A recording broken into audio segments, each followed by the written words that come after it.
Shalom saudara-saudara yang terkasih dalam Tuhan Yesus. Puji syukur saat ini, waktu ini kita dapat bersama-sama untuk mempelajari firman Tuhan lagi. Pada waktu ini saudara-saudara, kita akan mendengar sebuah firman yang sangat baik yang berkaitan tentang amanat agung yang Tuhan nyata dan berikan kepada kita. Tapi sebelum kita mendengar penjelasan, mari kita sama-sama berdoa. Ya Tuhan, Bapa kami di surga, Tuhan yang baik, yang mengasihi, yang melindungi, dan juga sudah memimpin kami. Saat ini kami persiapkan hati pikiran kami untuk mendengar akan firman Tuhan, agar kami mengerti setiap satu persatu dengan baik ya Tuhan. Terima kasih. Di dalam nama Yesus Kristus kami sudah berdoa. Amin. Firman Tuhan kita pada saat ini berjudul Segala kuasa di surga dan di bumi.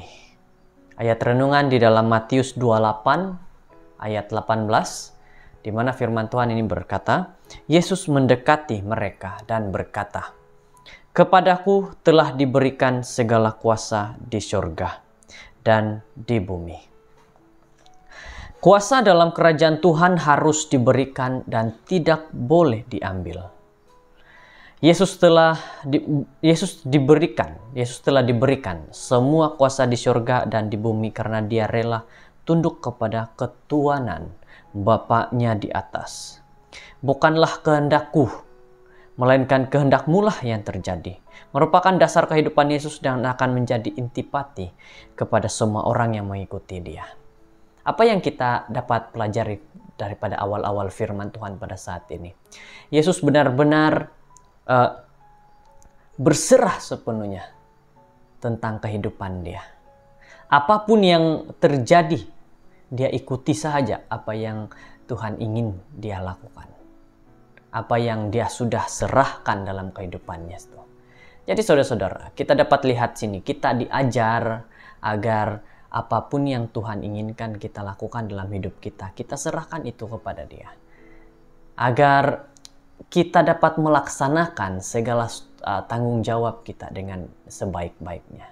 Jadi saudara-saudara, dikatakan, saya telah menjadi seorang pastor gereja Masih Advent ke-7, gereja Seventh-day Adventist selama beberapa dekad, dan saya selalu kagum apabila melihat beberapa banyak usaha yang dilakukan oleh beberapa anggota gereja dalam memperoleh atau mengekalkan kedudukan yang tinggi dalam gereja. Jika orang benar-benar paham akan maksud tanggung jawab yang benar, mungkin mereka tidak akan terlalu menginginkan tanggung jawab tersebut.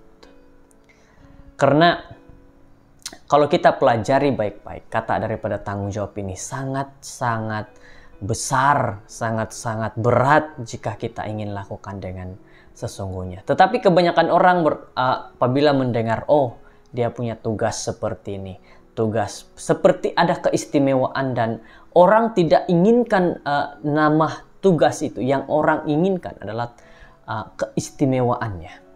Tetapi apa yang kita diberitahu pada saat ini, jika kita dapat memahami sepenuhnya daripada arti kata tanggung jawab itu, maka kita akan dapat melaksanakan tugas dengan sebaik-baiknya. Jadi, pada suatu ketika, saya merupakan sebahagian daripada liga baseball Advent, dan kami mempunyai seorang pesuruh jaya, ketua yang sangat cekap yang mengatur permainan itu dengan cara yang amat profesional. Dia pernah memberitahu saya beberapa orang telah mengaduh dan nampaknya memburuh pekerjaannya. Saya selalu ingat akan apa yang dia katakan kepada saya. Mereka boleh ambil tugas ini. Semua ini adalah kerja. Jadi betapa benar kenyataan itu. Saudara-saudara, setan berkeinginan untuk memiliki kedudukan kuasa itu. Tetapi berbeza dengan Yesus, hati yang angkuh daripada setan. Oke? Di mana setan berusaha untuk mendapatkan. Tapi kita dengar ini. Berbeza dengan Yesus, tidak rela mengorbankan apa saja untuk sampai ke sana. Sebaliknya, Yesus mengorbankan semua, malah mati di kayu salib. Itulah sebab Tuhan meninggikan dia dan mengaruniakan kepadanya nama di atas segala nama.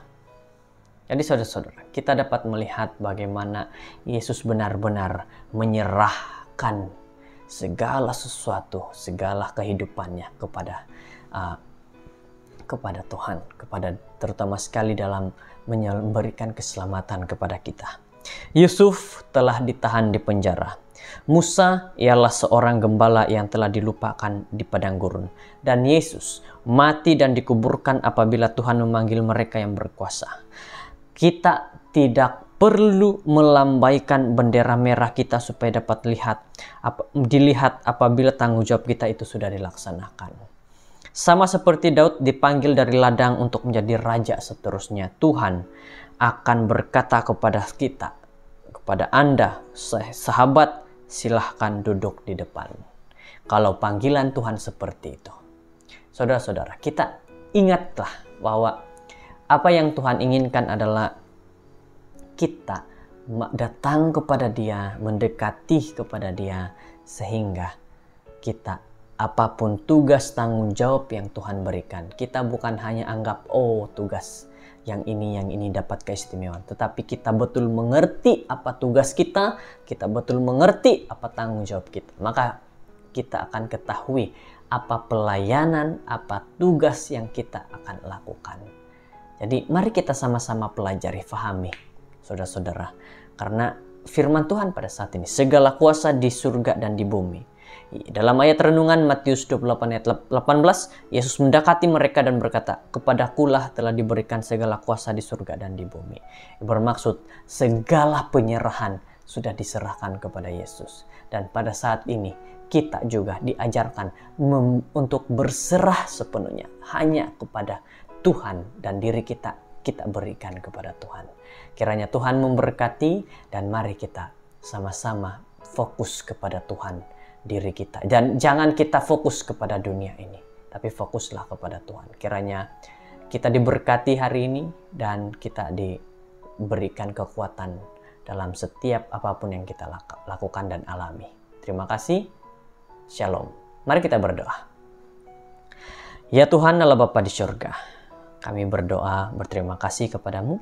Kami sudah selesai dengan firman Tuhan saat ini, yang dimana Yesus menunjukkan satu contoh di mana Dia berserah sepenuhnya. Kami juga harus melakukan hidup kami serahkan kepada Tuhan. Terima kasih Bapak sudah mendengarkan doa ini. Terima kasih atas segala-galanya. Engkau memimpin dan Engkau yang menjaga kami pada waktu ini. Dalam nama Yesus, kami sudah berserah sepenuhnya. Amin.